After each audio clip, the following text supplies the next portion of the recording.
Okay, we're going to take a look at neurophysiology, and I'm going to break it up quite a bit because it can be pretty complex.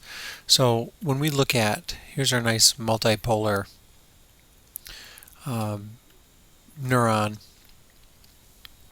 and with neurophysiology, kind of like when we talk about muscle physiology, there's well, nerves and muscles are both excitable, and they're excitable because they have um, a membrane that allows charges to go back and forth across the membrane, and the membrane can then reset.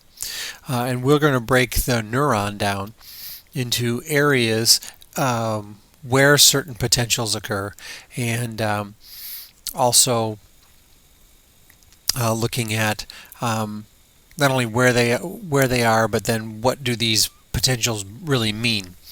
So our first one that we'll look at in this episode is called the resting potential. And the resting potential actually occurs everywhere when the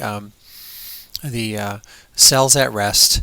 The entire cell has this resting potential. Every cell begins with this. And we use this word potential very carefully. Potential, when we talk about potential, we're really talking about energy. So this is potential energy versus, when we talk about chemistry or physics, we also talk about kinetic energy, that energy of motion. But this is stored. So potential means stored energy. And we'll talk about that as well. So the resting potential happens everywhere. We have another type of potential that we see that occurs only in dendrites. I don't even draw my dendrites on here, so there they are. There's one. Dendrites and in the soma, called a graded potential. And we'll look at that one in another episode. And then our last one we see only in the axon. And we've used this term before when we talked about muscles, and that's the action potential. So we have graded potential and an action potential, and then overall, the potential that rules all potentials is the resting potential. And then we'll also look at transmission, synaptic transmission, and that will come up in probably in another episode. And then synaptic transmission leads to information processing. So we'll probably talk about that later. But what we'll talk about first, and in this episode again, is this idea of a resting potential and what is it, and how does the cell really kind of maintain it. All right, when we look at, let's clear this all out. When we look at a membrane, we'll draw that there, and there's an outside of the membrane, exterior to the cell and interior to the cell. All cells, not just nerve cells and muscle cells, but all cells have this resting potential.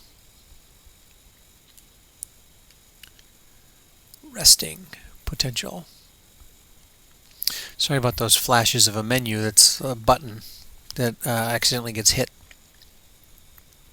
And the resting potential is created by the cell actively pumping ions across the membrane. And we've seen this before. There's a pump that pumps sodium ions out and potassium ions in. So what kind of transporter is that? It's an antiporter because it's pumping ions in two directions. And because it's doing sodium and potassium, we can actually name it the sodium potassium ATPase pump. And that tells us a lot. It's working with sodium and potassium. It's using energy. It's an enzyme. And I guess we use the pump there to just kind of reinforce that we're using energy to do this. There are also other channels, leak channels and so forth, that ions can move back and forth. But then there are these pumps that, if sodium leaks in, it gets pumped back out. When potassium leaks out, it gets pumped back in. These are the two, sodium and potassium are the two main players here. And these are the ions that we're going to focus on. There certainly is chloride ions, and they're kind of circulating out exterior and all this. There's other things too, but those are our main players, and we'll see how we can set up this gradient, this resting potential across the membrane. Okay. Well, what we do, how we figure this out is we set up a probe. There's a probe that has a referent sensor outside the cell, and then there's our meter, and then we pierce this cell with a very sharp, very small probe so we can monitor the inside of the cell. And when we do this, what we're monitoring is the difference between the outside and the inside. So that kind of explains at resting we have this negative 70 millivolt reading. It's like, well, how can I owe you millivolts? You're not owing millivolts. This is the negative 70 is the measure of the inside of the cell in comparison to the outside of the cell. So what that tells us is we can then draw on here charges. So the outside of the cell is positive, where the inside of the cell is negative. Okay. And that's what that negative 70 millivolts means. All right, so let's figure out what's going on here and why it's at negative 70 millivolts and all the other forces that are at play. So we'll clear the screen here again and draw there's out and there's in. If we were to go and look and count ions or what have you, we would notice that there is a lot of sodium outside and a lot of potassium inside. There's certainly some potassium outside. There's certainly some sodium inside. I'm not going to draw them on here just to keep this diagram a little bit clean. So just realize, yes, there's sodium inside the cell. Yes, there's potassium inside the cell. But for our purposes, most sodium is out, most potassium is in. So if I have a gradient, so I've created a gradient. This is incredibly sharp. It looks, there's a lot of sodium outside and none inside. So if sodium could want for anything, what does sodium want to do? Well, sodium wants to go inside, and that's a chemical gradient. So chemically, sodium wants to go in because that's its concentration gradient. Can it go in? Well, it's an ion, and this is a cell membrane. So no, it can't easily go in. That's why we do have those leak channels. Sodium has to go through a channel because it has a charge. Okay, so we have a chemical gradient of sodium wanting to get in. Again, let's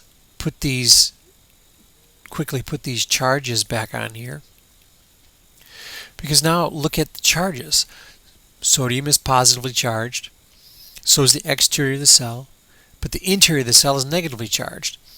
So knowing what you know about opposites, what's the electrical gradient of sodium? Sodium will be drawn to the opposite charge, so we have an electrical gradient of sodium into the cell. So sodium wants to go in chemically and electrically. And then potassium, we can look at the same thing with potassium chemically Which way does potassium want to go? Well, there's a whole bunch in, not a lot out. So chemically, potassium wants to go out. What about electrically? Potassium is positively charged. The exterior of the cell is positively charged. Interior is negative. So weirdly, potassium has an electrical gradient of inward to keep it in the cell. Well, so now we've been talking about these two positively charged ions, but yet the interior of the cell, which has a lot of potassium in it, is negatively charged. How does that happen? Well, there's one other thing to kind of take into account, and that is inside the cell are large anions, proteins, negatively charged, very large molecules that are negatively charged. And so that makes this, in the interior of the cell, just a little bit more negative. And interestingly, it's not the entire interior of the cell. It's this area around the cell membrane. So just inside is negative, just outside is positive, but when we get to the interior of the cell, it's neutral in there. When you get outside the cell, it's really neutral out there. So it's just right around the cell membrane where we see this electrical potential. And again, it's electrical because of the charges. It's potential because there's energy, there's stored energy there. There's a possibility of something happening when we have a gradient. There's a possibility that potassium will get out. There's a possibility that sodium will get in. And when we separate charges, we know we're storing energy because we've seen that before in this thing that is supposed to look like a battery. We have a positive end and a negative end, and that's electrical, and that's stored energy, or else it couldn't run all of our toys. So we have this. That's why I kind of think of the cell membrane there as just kind of a little battery. There's a electrical gradient, and energy is stored there. So when we talk about ions moving back and forth, we can actually measure that. So here we'll draw a better line than that. So over time, we have millivolts, and I'm going to just quickly redraw the cell membrane again. Let's see, positive out, negative in, right? And we've got our referent probe in, so we start out at negative 70 millivolts. Our probe in and the referent probe out, so we start at negative 70. And lots of sodium out, lots of potassium in. All right, so imagine channels allowed a bunch of sodium to come in. So if I'm monitoring the interior of the cell, what would I record? Well, I would record that I'm going more positive. And then if I stop that and pump the sodium back out, I would come back down to negative 70. So bringing positive charges in is going to make the interior of the cell more positive. Hopefully that makes sense. So there's our action of sodium is taking us towards zero, is way up there. So taking us towards zero. Well, what happens next? I'm going to change color here. What happens next if I let potassium out? Well, I'm taking potassium out, but I'm also taking positive charges out. So what would happen is I should go more negative. So there's potassium leaking out, and you can see that my potential has gone more negative, and then I stop that and pump potassium back in. I bring those positive charges back in, and I go back to negative 70. Okay. Well, this is the beginnings of what's going to happen when we talk about graded potentials. But remember, our resting potential is, maintaining that negative 70, and that's pumping sodium out while I'm pumping potassium in, using energy to do that. I separate those charges, make a chemical gradient, and because I'm separating charges, I'm also making an electrical gradient. So pretty soon we'll see how we can use that to then communicate cell to cell.